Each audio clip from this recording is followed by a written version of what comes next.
Hello, Rowan here. We Damage We is the channel, and it is Sunday, which means that once again, Jim at Jim's Books Reading and Stuff has released a new tag of the alphabet. This time, I've been tagged in it. It's the first time I've ever been tagged officially, so that's exciting. This time it's the D tag. D is for damage, of course. That's why I got tagged. We are all on the side of damage. So yeah, let's go through this. The D tag. First prompt. The D is for Dahl. What is your favorite book by Roald Dahl? This is a hard question. I was a huge fan of Roald Dahl as a child. Knowing that I'm kind of weird, I guess would be a good word for it. Maybe not surprising that I was a big fan of Roald Dahl. Hard for me to narrow down my favorite, but I think my favorite is the BFG. I just have really good memories of reading that book with my mom when I was a little kid, and it just warmed my heart. But, you know, Charlie and the Great Glass Elevator, Vermicious Canids, and Matilda, and James and the Giant Peach, I mean, the guy was a piece of shit, but wrote some really good books. Up next, D is for Doctor Who. What is your favorite book about time travel? I have to confess, I'm not a Doctor Who fan. I've tried, I've done my due diligence, and it's just not for me. But my favorite book about time travel, I think, is Slaughterhouse-Five, which is not a book about a time machine, but it is about a man who has become unstuck in time and is shifting throughout his life, and there's this sort, like, he is going back to the firebombing of Dresden in World War II, which he survived sort of miraculously, and then he's also at one point been abducted by aliens and put into this space zoo, where he's an exhibit, and he's flashing throughout his life, moving back and forth through time. I mean, that's a classic book. You know, it's Vonnegut's best known, and it's a great book. So yeah, that's my favorite time travel book for sure. Next, D is for dark. What is the darkest book you have read?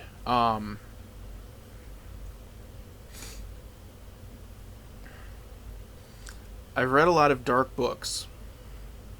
I have an affinity for them. I enjoy them a lot. I think that the one that is the darkest might be Blood Meridian by Cormac McCarthy, which is not necessarily the most disturbing or fucked up book that I've read, though it is certainly those things, without a doubt. What it is, though, is very nihilistic, and treats violence in this very cold way. It's very detached, very inhuman, in its dealing with things that should be dealt with seriously. It's not an easy read because of this. I think that it worms its way under your fingernails and kind of works its way into you with its sort of dark ideas. So yeah, that's my pick for darkest book. D is for Dickens. How many Dickens novels have you read, and which one is your favorite? I've read one Dickens novel. It is A Tale of Two Cities, and I give it 2 thumbs down.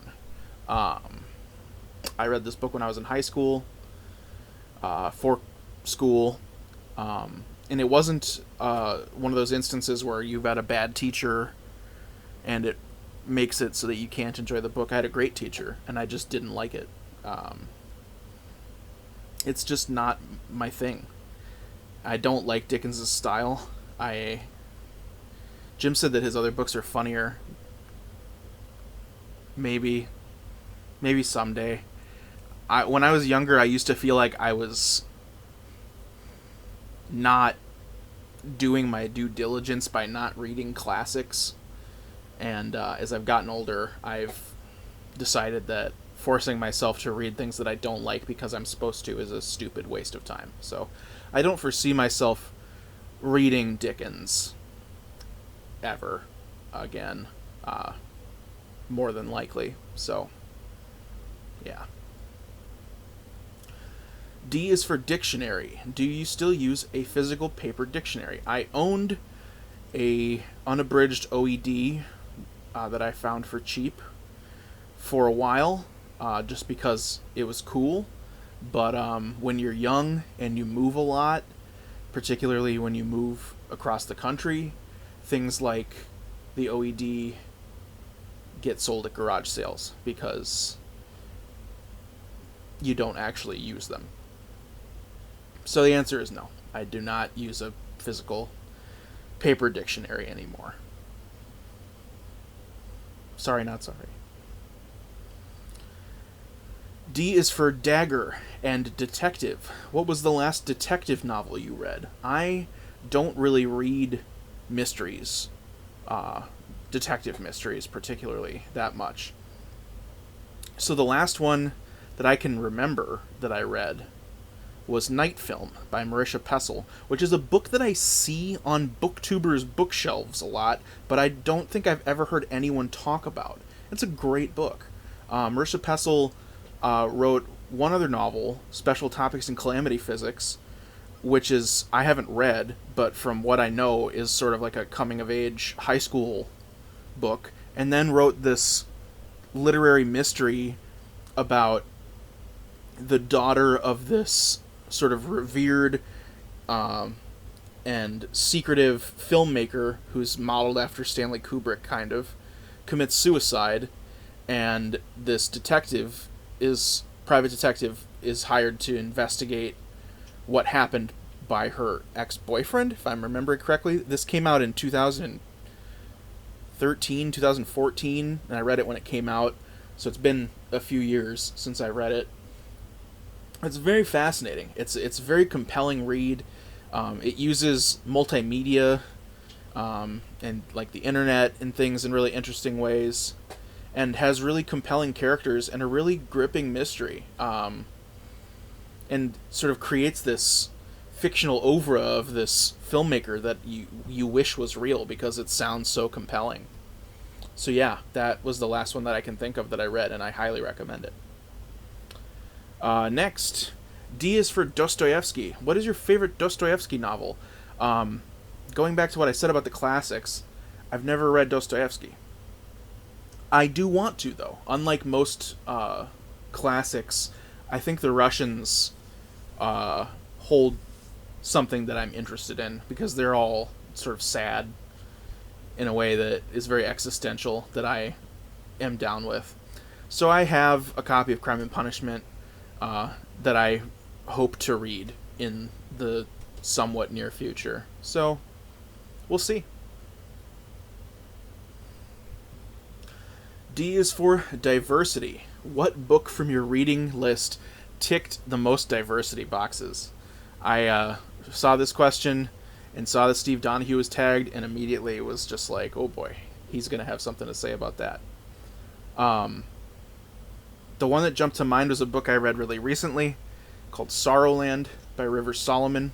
River Solomon is a black, non-binary person, and the book revolves around a black woman who is albino, and the sort of second major character is a non-binary Native American, and it's concerned largely with generational trauma and how that affects both of those classes of people, both the history of slavery and racism in America against black people, as well as the same in genocide against Native Americans and up to today through people who are water protectors and things like that. And so it's got a lot of representation for minorities and for queer people, and is written by a BIPOC queer author. So, yeah, that jumped to mind immediately when this question came up. So, and that book was good. It was like a good, not great, solid book. And it just came out in May. So if you're looking for like a recent book, especially something for Pride Month, you could certainly do worse. D is for drawing. Who is your favorite visual artist? This is another tough one because it's hard to narrow down the world of visual art to one essential artist. My mother is a fine artist, so I grew up going to galleries and museums a lot and being exposed to a lot of art from a young age. Some of the people who come to mind: Francis Bacon,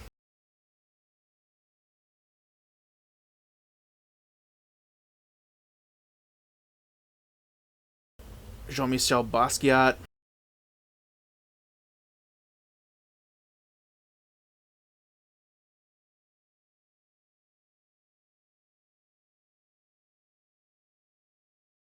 Makoto Ida.